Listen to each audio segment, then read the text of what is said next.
अगली खबर का रुख करते हैं। पेटीएम पेमेंट्स बैंक 29 फरवरी के बाद से बैंकिंग वॉलेट टॉपअप सर्विस नहीं दे पाएगा। नियम नहीं मानने की वजह से आरबीआई ने पेटीएम पर यह कड़ी कार्रवाई करते हुए किसी भी तरह की डिपॉजिट लेने पर 1 मार्च से रोक लगा दी है।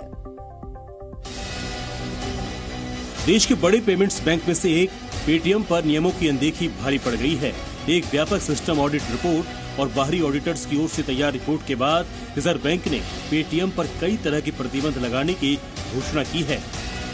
रिजर्व बैंक के मुताबिक रिपोर्ट से पेटीएम पेमेंट्स बैंक में लगातार नियमों की अनदेखी का पता चला है, इसलिए आगे की कार्रवाई की जरूरत है।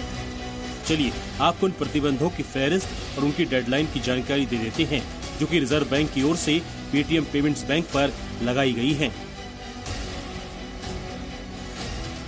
रिजर्व बैंक ने बताया है कि 11 मार्च 2022 को पेटीएम पेमेंट्स बैंक लिमिटेड को तत्काल प्रभाव से नए ग्राहकों को जोड़ने से रोक दिया गया था।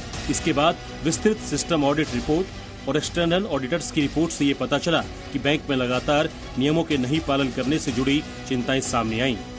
जिसके बाद रिजर्व बैंक ने बैंकिंग रेगुलेशन एक्ट 35A के तहत दी गई शक्तियों का इस्तेमाल करते हुए पेटीएम बैंक को लेकर कई बड़े फैसले लिए हैं। आरबीआई ने पहले निर्देश में पेटीएम पेमेंट्स बैंक को किसी भी ग्राहक खाते, प्रीपेड साधन, wallet, FASTag, national common mobility cards में 29 फरवरी 2024 के बाद जमा या टॉपअप स्वीकार नहीं करने को कहा है। इस निर्देश का मतलब ये है कि 1 मार्च 2024 से पेटीएम अपने ग्राहकों को banking, wallet, FASTag, NCMC cards service नहीं दे पाएगा। हालांकि तब तक यानी 29 फरवरी 2024 तक पेटीएम के ग्राहक बचत खाते, चालू खाते, वॉलेट, फास्टैग, एनसीएमसी कार्ड से या तो पैसे निकाल सकते हैं या फिर जमा पैसों का इस्तेमाल कर सकते हैं। यही नहीं, पेटीएम पेमेंट्स बैंक 29 फरवरी के बाद दूसरी बैंकिंग सर्विस जैसे एईपीएस, आईएमपीएस, बीबीपीओयू, यूपीआई सुविधा नहीं प्रदान कर पाएगा। इसका मतलब यह है कि 1 मार्च से पेटीएम एईपीएस, बीबीपीओयू, यूपीआई जैसी सुविधाएं अपने प्लेटफॉर्म पर नहीं दे पाएगा। आरबीआई ने यह भी निर्देश दिया है कि 197 कम्युनिकेशन लिमिटेड और पेटीएम पेमेंट सर्विस लिमिटेड के नोडल खातों को जल्द से जल्द किसी भी हालत में 29 फरवरी 2024 से पहले समाप्त करना चाहिए। जो आखिरी निर्देश आरबीआई ने जारी किया है उसके मुताबिक सभी पाइपलाइन ट्रांजैक्शंस और नोडल खातों का निपटान 15 मार्च 2024 तक पूरा किया जाएगा और इस तारीख के बाद किसी और लेन देन की इजाजत नहीं दी जाएगी। जो लोग पेटीएम के वॉलेट, सेविंग्स बैंकिंग का इस्तेमाल करते हैं उन पर उन फैसलों का क्या असर होगा, ये भी जानना बेहद जरूरी है। सबसे बड़ा असर ये होगा कि 29 फरवरी 2024 के बाद पेटीएम फास्टैग सर्विस बंद हो जाएगी।